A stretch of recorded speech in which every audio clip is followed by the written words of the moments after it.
Ciao a tutti, sono Lucas e benvenuti a un nuovo episodio di Wow Podcast Italian. Oggi voglio parlarvi di qualcosa che ho vissuto sulla mia pelle, qualcosa che probabilmente anche voi conoscete bene, la stanchezza, non quella normale, quella del lunedì mattina dopo un bel fine settimana. Parlo di quella stanchezza profonda, pesante, che si accumula durante i periodi più intensi della vita. Quei momenti in cui hai mille cose da fare, le giornate sembrano troppo corte e tu senti che le energie ti stanno lentamente abbandonando. Era la fine di novembre, qualche anno fa. Lavoravo in un piccolo studio creativo nel centro di Milano. Avevamo appena vinto un grande progetto, una campagna importante per un cliente nuovo, e tutti erano entusiasti. Io ero entusiasta, ma non avevo ancora capito quanto quel progetto avrebbe pesato sulle mie spalle, sui miei giorni, sulle mie notti. Le settimane passavano in fretta, troppo in fretta. Mi svegliavo alle 6:30, spesso prima ancora che la sveglia suonasse. Bevevo il caffè in piedi, guardando dalla finestra il cielo ancora buio.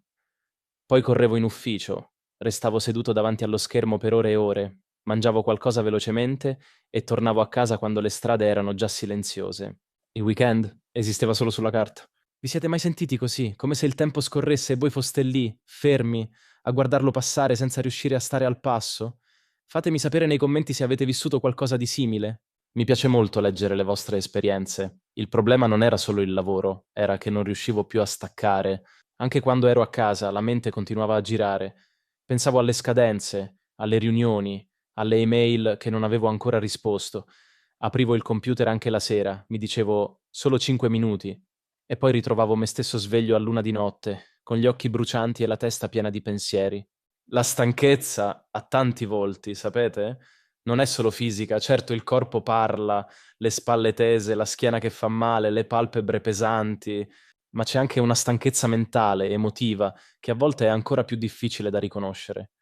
Quella sensazione di avere il cervello nella nebbia, di non trovare le parole giuste, di dimenticare cose semplici.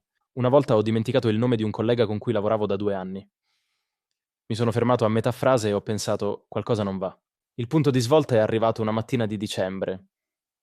Stavo camminando verso l'ufficio, era freddo. C'era ancora un po' di nebbia per le strade, quella nebbia tipica di Milano d'inverno che avvolge tutto e rende ogni cosa un po' sospesa nel tempo. Stavo camminando veloce, come sempre, con le cuffie nelle orecchie, la borsa pesante in spalla, già con la testa piena di tutto quello che avrei dovuto fare. E a un certo punto ho inciampato su un gradino che non avevo visto. Niente di grave, non sono caduto, ma in quel mezzo secondo in cui ho perso l'equilibrio qualcosa si è rotto dentro di me, non nel senso fisico, nel senso che ho capito all'improvviso che stavo cercando di correre senza guardare dove mettevo i piedi. Mi sono fermato sul marciapiede, ho tirato fuori le cuffie, ho respirato e per la prima volta da settimane ho guardato davvero quello che mi stava intorno. Un bar con le luci calde accese, un anziano signore che portava a spasso il suo cane, un ragazzo che sistemava le sedie fuori da un locale, vita normale, vita semplice. E io che correvo come se il mondo stesse crollando. Da quel momento ho iniziato a fare alcune cose in modo diverso, piccole cose, attenzione. Non ho cambiato tutto in un giorno. Non funziona così, la stanchezza non si supera con un gesto eroico, con una decisione grandiosa. Si supera con tanti piccoli passi, tanti piccoli cambiamenti che insieme fanno la differenza. La prima cosa che ho fatto è stata stabilire un orario per smettere di lavorare la sera, non per forza alle 6, non per forza alle 7, ma un orario preciso e quando arrivava quell'ora chiudevo il computer. Basta. All'inizio era difficile, mi sembrava di abbandonare qualcosa, di essere irresponsabile, ma ho capito presto che il lavoro che facevo la sera, stanco e con la mente esausta, era di qualità molto più bassa rispetto a quello che facevo la mattina, riposato. Lavorare di meno a volte significa lavorare meglio. La seconda cosa è stata il movimento. Non la palestra tutti i giorni, niente di così impegnativo. Solo camminare prima di cominciare il lavoro, oppure durante la pausa pranzo, 20 minuti, 30 minuti, senza telefono in mano, senza musica, solo io e le strade della città. All'inizio mi sembrava uno spreco di tempo. Poi ho capito che quei 20 minuti mi davano più energia di un secondo caffè. Il corpo ha bisogno di muoversi. Non è una perdita di tempo, è investimento. La terza cosa, e questa forse è quella che mi ha sorpreso di più, è stata il sonno. Non solo dormire di più, ma dormire meglio. Ho iniziato ad andare a letto alla stessa ora ogni sera. Ho tolto il telefono dalla camera da letto. Ho smesso di guardare lo schermo nell'ultima ora prima di dormire. Sembrano cose banali, lo so, ma il sonno è la base di tutto. Senza un buon riposo non c'è concentrazione, non c'è creatività, non c'è energia. Dormire bene non è pigrizia, è cura di sé. E poi c'era la questione del dire no. Questa è stata forse la parte più difficile. Sono una persona che ha sempre avuto difficoltà a rifiutare le richieste degli altri. Se un collega chiedeva aiuto, correvo, se arrivava un nuovo compito, accettavo, ma in quel periodo ho capito che dire sì a tutto equivale a dire no a se stessi.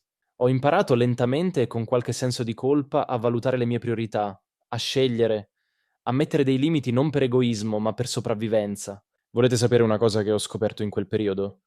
Che la stanchezza, quando diventa cronica, cambia il modo in cui vediamo il mondo. Rende tutto più grigio, più pesante, più difficile. I problemi sembrano più grandi di quello che sono. Le soluzioni sembrano lontane. Le persone intorno a noi sembrano meno comprensive. Ma non è la realtà. È la stanchezza che filtra tutto attraverso una lente scura. E quando ho iniziato a dormire meglio, a muovermi, a respirare, a smettere di lavorare a orari ragionevoli, quella lente ha cominciato a schiarirsi.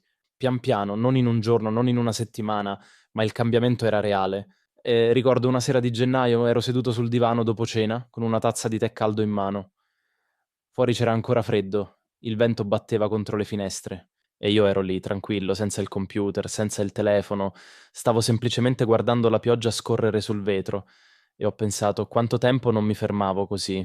Era una cosa così semplice, così ordinaria, eppure mi sembrava un lusso enorme. Il lusso di esistere senza produrre, senza fare, senza correre. Se state attraversando un periodo intenso, se vi sentite esausti, se la stanchezza vi pesa sulle spalle come un mantello di piombo, voglio dirvi una cosa, non è una debolezza. Non significa che non siete bravi abbastanza, o abbastanza forti, o abbastanza resistenti. Significa che siete umani. E gli esseri umani hanno bisogno di riposo come hanno bisogno di aria. La cultura moderna ci dice che dobbiamo essere sempre produttivi, sempre attivi, sempre disponibili, che il riposo è tempo perso, che rallentare è una sconfitta. Ma questa è una bugia pericolosa.